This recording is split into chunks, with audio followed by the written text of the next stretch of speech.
Hello everyone. Welcome to Audit Code session number 6. Today we are going to discuss CSCS, that is Common Source RC coupled Cascade Amplifier. And we have used over here the JFET. Let me just expand it.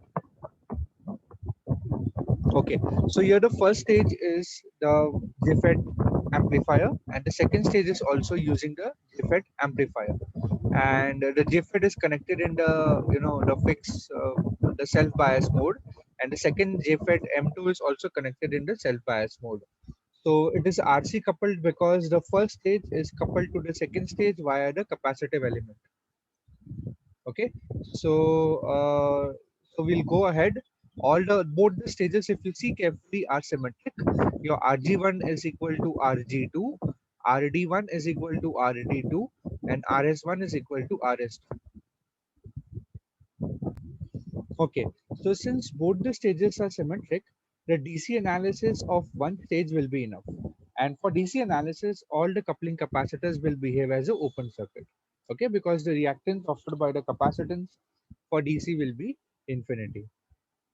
Okay, so let us consider the first stage. So this is the one of the stages, correct?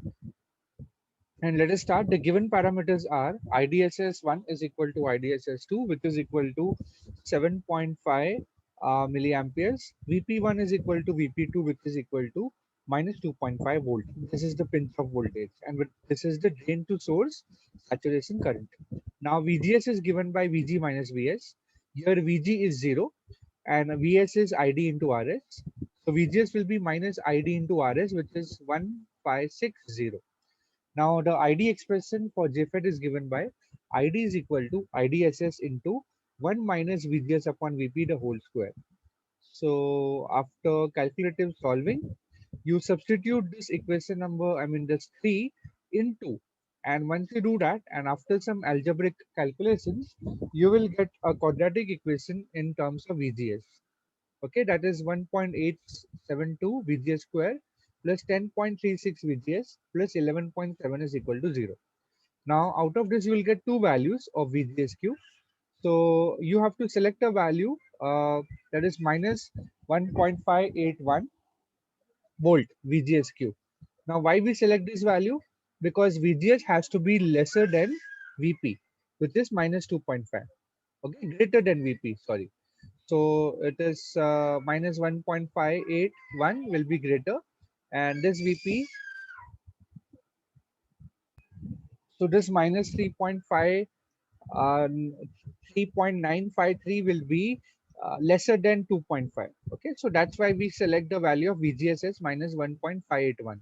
Now the IDQ will be calculated, and it's coming out to be 1.0135 milliamperes. Okay, and correspondingly we have to find the small signal parameter, which is GM, which is given by twice IDSS upon mod of VP into 1 minus VGSQ upon VP. And that if you solve it in a calculator, you will get a value as 2.2056 milliampere per volt. Okay, now since both the stages are symmetric, are identical, we have VGS1 is equal to VGS2, which is equal to minus 1.581 volt. ID1 is equal to ID2, which is 1.0135 milliamperes. GM1 is equal to GM2, which is 2.2056 milliampere per volt. Okay, and now next thing is to draw the small signal equivalent model. I have not drawn it. I'm assuming that you all have gone through this cascade derivation, and you all have all these formulas ready with us. Okay, so Zin is RG1 directly, which is 1 mega ohm. Z out is output impedance is RD2, which is 5.6 kilo ohm. AV mid is V out upon V in, which is V out upon V1 upon V1 upon V in. So basically in this stage, if I use my annotation over here, let me use it. So this value over here, this we call it as V1. Okay, so this is your V1. So now if I have had a text, and if I write over here, what will be AV mid will be equal to V out divided by V in, correct? So it is simply V out divided by V in, but this is divided into two things, AV1 which will be V1 divided by V in, and you have AV2, AV2, which will be V out divided by V1. And when you multiply this two, you will get exactly as V out divided by V. Fine with this? Okay. So that's how we get the values of individual gain. AV1 is the gain of the first stage, and AV2 is the gain of the second stage. Okay, let me clear out the drawings. Okay, fine. Next we go on. Once we have the small signal model, we can determine the formulas for AV1 and AV2.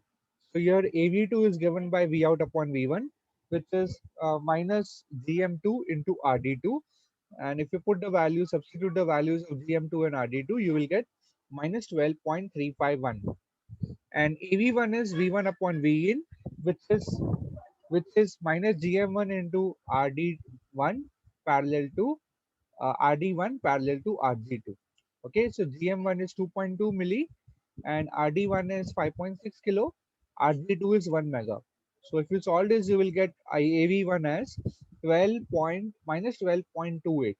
Okay, now AV mid will be the multiplication of two stages gain, which is AV1 into AV2, which will be minus 12.35 into minus 12.28, which comes out to be 151.658. Okay, and that you take 20 log of that number, you will get AV mid in dB, which is 43.61 dB. Okay, so that's how you get all the values.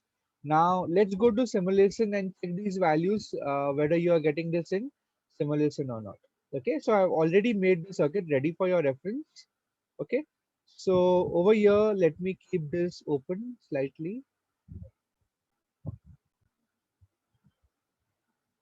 So over here, as you can see, CC1, this is CC1, this will be CC2.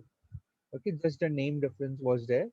So now CC1 is 5 microfarad, RG1 is 1 mega, RS1 is 1.56 kilo ohm, RD1 is 5.6 kilo ohm, CC2 is 10 microfarad, and similarly we have a second stage which is having identical values. Okay, CS1 and CS2 is 100 microfarad. As you can see, supply voltage is 20, and they have given IDSS as 7.5 and VPS minus 2.5. So we have to write the dot model parameters very, very carefully. Okay. So here JFET parameters are pinch off voltage is minus 2.5, IDSS is 7.5. So in dot model statement, we can't directly write IDSS and VP as it is, and we have to define it specially. Now, example, first of all, the JFET, which JFET we have, how do you select it? Just type NJF. So if you type NJF and click on OK, you will have these two transistors coming up, NJF. Okay, I have renamed it. Kindly rename it as J1 underscore your name. Okay, and J2 underscore your name. And NJF1, call it NJF1 and NJF2. Okay, fine. Now, basically, we have to right now define the dot model statement for both the transistors J1 and J2. So we'll right click over here and go to draft and go to spice directive, and we'll start writing the statement. Select, see to it that you have selected spice directive from here. So we'll go over here, we'll write dot model NJF1 NJF reserve word. Okay, and we will write VP. It can be have to be written as VTO, which is equal to minus 2.5 volt. And basically, we cannot write IDSS directly, so we have to write another parameter which is defined in dot model parameters, which is beta. Now beta, how will you calculate? IDSS upon VP square. So that number comes out to be 1.2. So I'll write beta equal to 1.2 e raised to minus 3. Okay. Now similarly, I have to define the second JFET parameters, which are the same.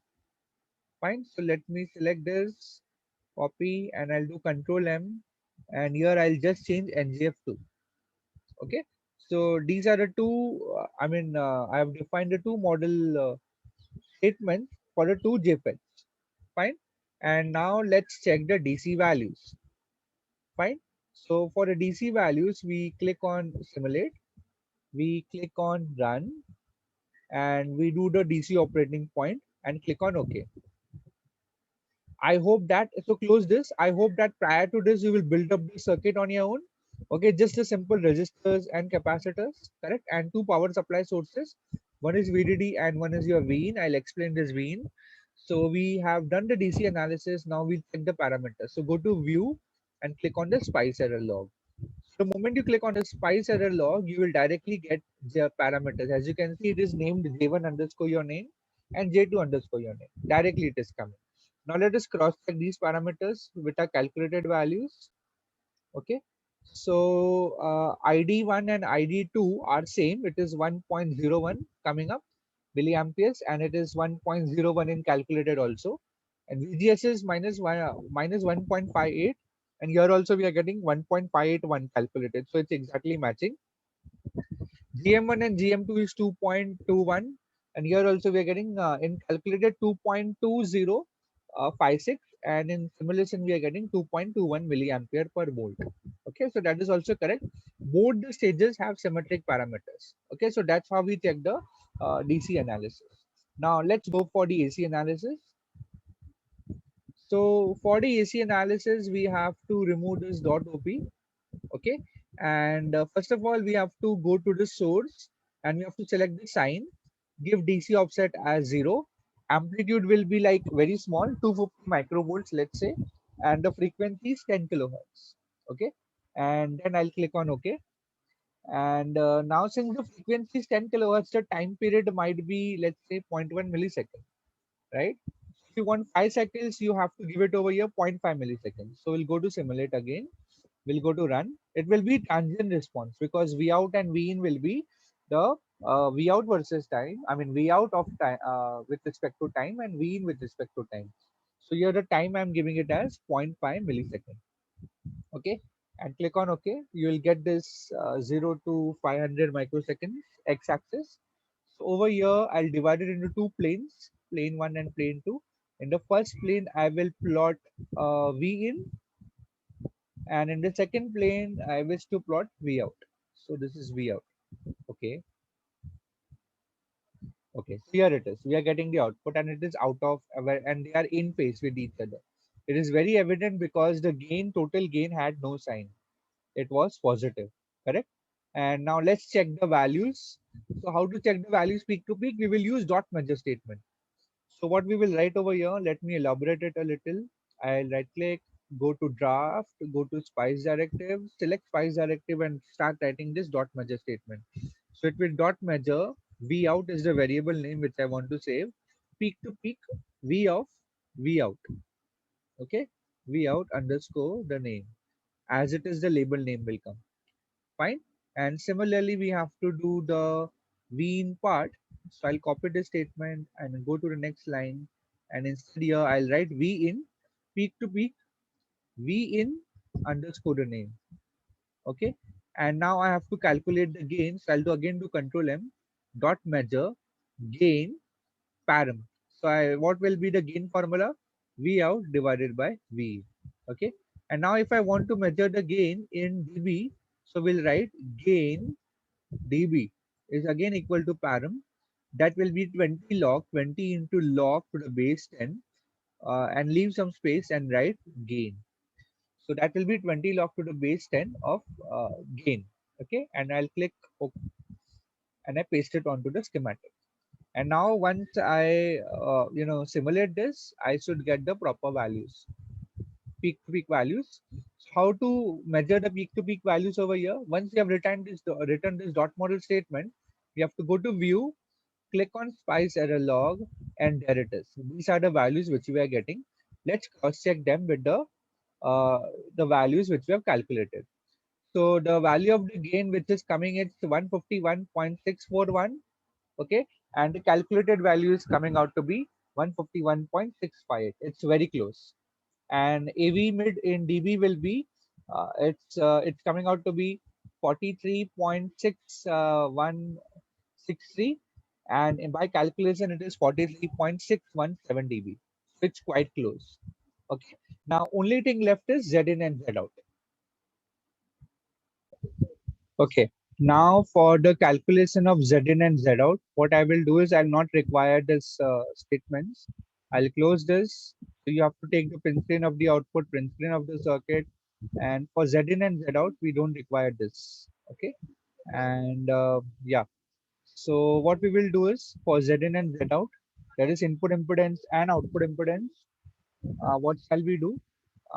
We will remove this one, and we'll go to this and select none, input source as none, and we'll give AC amplitude as 1, and we will call this as test. Okay, and we'll label this also as test. Label this node as test. Okay, let me just, okay, fine. Now what will be Zin? Let me just go to draft and go to spice directive, write on comment. So Zin is basically V in divided by I in. Okay, in this scenario, it will be V test divided by I test. Okay, so that is what will be a Zin. So over here we have replaced the input. We have to apply external test source. So I have applied external test source, remove the original source and apply the external test source of AC whose small signal amplitude is 1, and I will now simulate. Click on run, and okay, so we don't have to do transient analysis, so I will delete the transient response also. So here we have to check out the overall frequency. So AC analysis, right? So we'll go over here, select decade. Number of points will be, let's say 100. Start value will be 1K and value will be 1 mega, and click on OK. Fine. So I got the x-axis properly now. Now what I will do is I'll right click over here, go to add trace and write V test divided by I test. So that will directly give us the value of Zin. So that is what I am getting. So over here, this we have to delete the phase plot, and here right click over here and click on linear. Okay, so as you can see, we are getting the V test upon I test value, which is coming out to be 9.985. Okay, and practically we should get 1 mega ohm, and which is very very close to 1 mega ohm. That is 999.98 57 kilo ohms. Okay, so that's how you check the value of input impedance of any circuit. So in this case, the value it's coming out to be 999.987 9857 kilo ohms. Okay, now let's check the value of Z out. This is how will be Z in. So for Z out, what we have to do is we have to apply the test source at the output node. So here it is, because Z out will be the output impedance looking into the drain terminal of transistor. I mean the second JFET. Okay, because Z in was the input impedance looking into the gate terminal of the first JFET. Z out will be the output impedance looking into the drain terminal of the last JFET. So this will be Z out. That will be V out divided by I out, which will be V test divided by I test. So what we will do is we'll simply cut this values, cut this wire, and we'll place this source at the output side instead of at the input side. We have to delete this label as V out, and we have to put the label again as test. Okay, so right click over here and I name this label as test, and I place it over here. Now again the same thing we have to do. Okay, so updating is done. So just click on simulate and click on run. Automatically you will get the value of Z out. Okay, so this Z out is V test upon I test, and with the value at 10 kilo hertz, it's around let's see its value. So exactly at around 10 it will be 5.6. As you can see, it's getting 5.6. You're getting 5.6. Yeah. So Z out is coming out to be 5.6 kilo ohms at 10 kilohertz. That's absolutely fine. So we have completed and verified all the parameters. First, we have done the DC parameters, that is a DC analysis. Since both the stages are symmetric, all the DC parameters are same. Then we have gone for the input impedance and output impedance, which is 1 mega ohm and 5.6 kilo ohm. Okay, that also coming correctly. And we have also checked out the overall voltage gain, which is AV mid in dB and in the value form also. So in the exercise part, what you have to do is keeping all the resistors values and capacitors same, only change RD1 and RD2, which is same, to 7.2 kilo ohms. Okay. So next will be rest all same, only change RS2 and RS1 equal to 1.2 kilo ohms. So these are the two changes you have to do, and note down which parameters are getting affected by these changes. Okay. So definitely the DC analysis and the AC analysis will also change. So also check out whether the input impedance or output impedance is also getting reflected by these changes. So that's all for this CSCS RC coupled cascade amplifier. We have done the DC analysis, the midband gain analysis, and input and output impedance estimation for the circuit. So that's all for today. Next time we'll start with CSCE RC coupled cascade amplifier. So until then, have a good day and thank you.